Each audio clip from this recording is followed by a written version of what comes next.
Okay, so we're gonna make this garage into a house.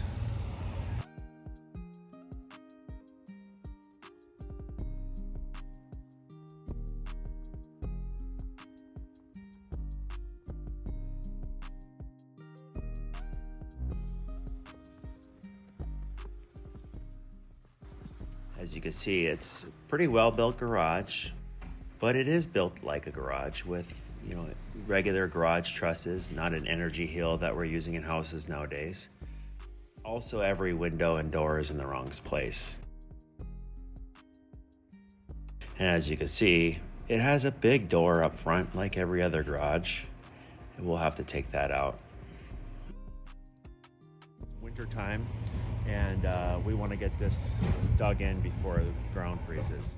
Okay, so currently there's no water, there's no sewer, not adequate power, and no natural gas in the house. So here in Minnesota, the ground can freeze 6-7 feet deep sometimes. So definitely something we got to get on right now. And here we are 5 days later, the ground is frozen solid. And when we say frozen ground, I think people don't really appreciate how hard it is. It's like a rock. Okay, so on this job, by code, we have to insulate that block wall. What we're gonna do is we're gonna bury this 2 feet down to the top of block, and then we're gonna protect this foam with this 1/2 inch thick PVC board. Luckily, the plumbers dug our trench a couple days ago, but here to clean up the trench, we had to use a jackhammer. Because like I said, this is frozen like a rock. We're trying to clean up that edge there so we can get our foam flat against the wall. And then all we're doing for burying to hold it in place is we're just gonna backfill it, moving dirt against it. We have a detail on the top we're gonna use to cap it off, hold the top in. There's our detail on the top. We did some cement anchors, which held, we created a C channel with wood. Of course, as we mentioned earlier, we have to take out that big garage door. It was a super snowy, fluffy snow day. And here we are, Cade, Mike, and Roy tackling that project. We had it on the schedule as big garage door removal day.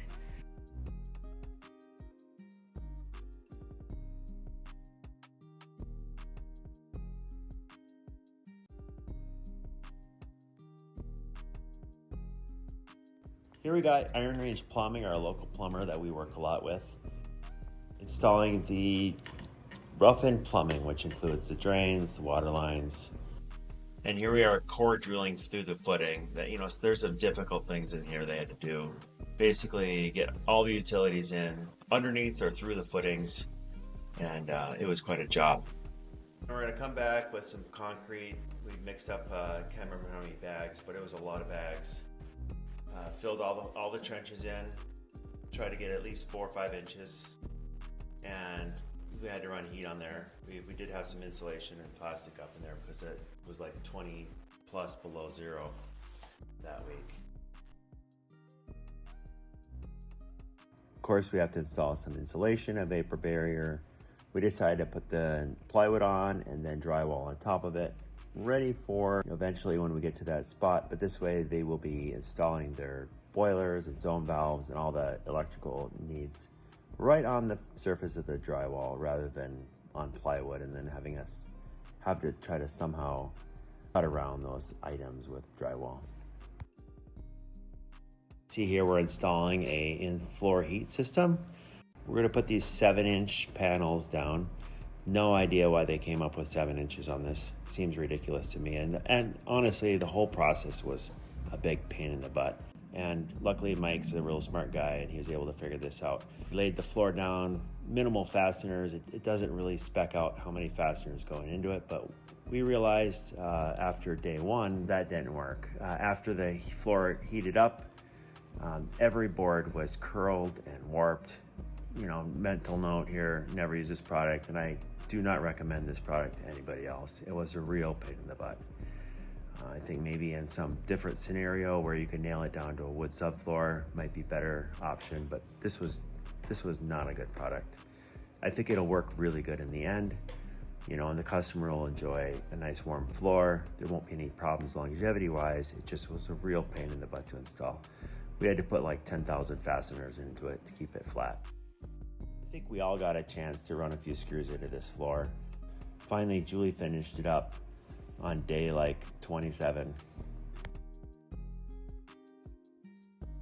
We do have to build a second wall inside of the original outside 4-inch wall.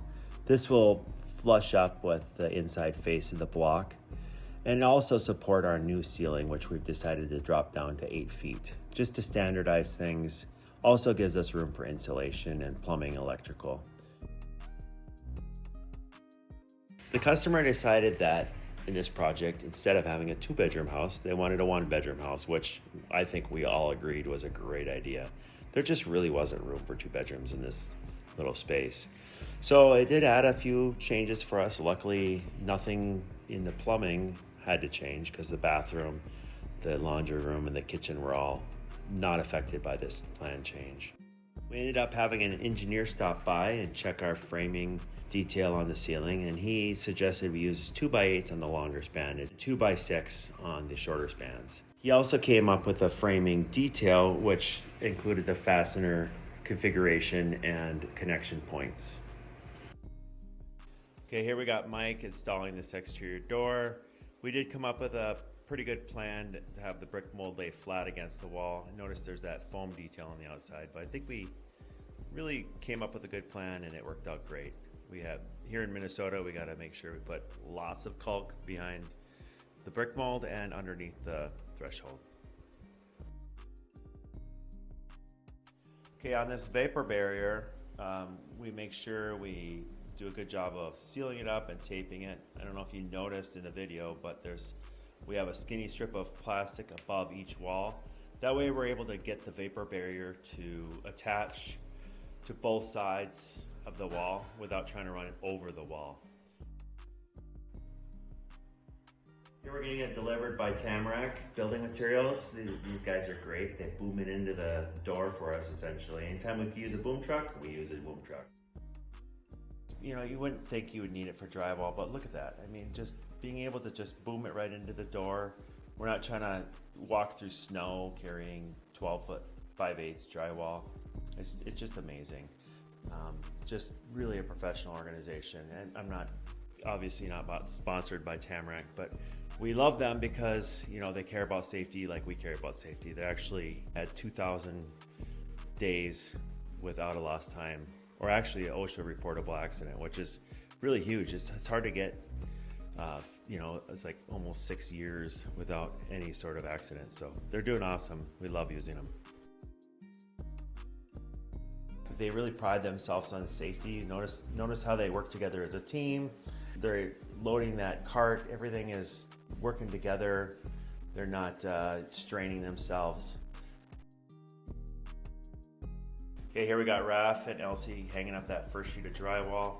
It's always a momentous occasion, just get that drywall going. It just kind of marks the beginning of the new phase of the work. Here we are using a lift. We always use a lift. If you can use a lift, use a lift, use a machine. Here we are using a machine, just cut out a door. I mean, I think save on the body is our motto. None of us are professional drywallers except for Raph, but he puts up with us. He really knows what he's doing.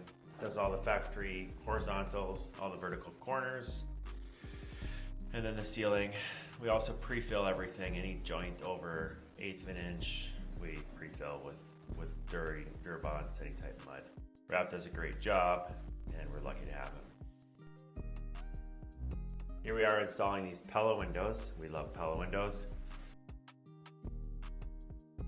And a nice cold day, lots of nice cold days. We did do this detail where we put in a piece of plywood to hold out location, basically window plus brick mold dimension.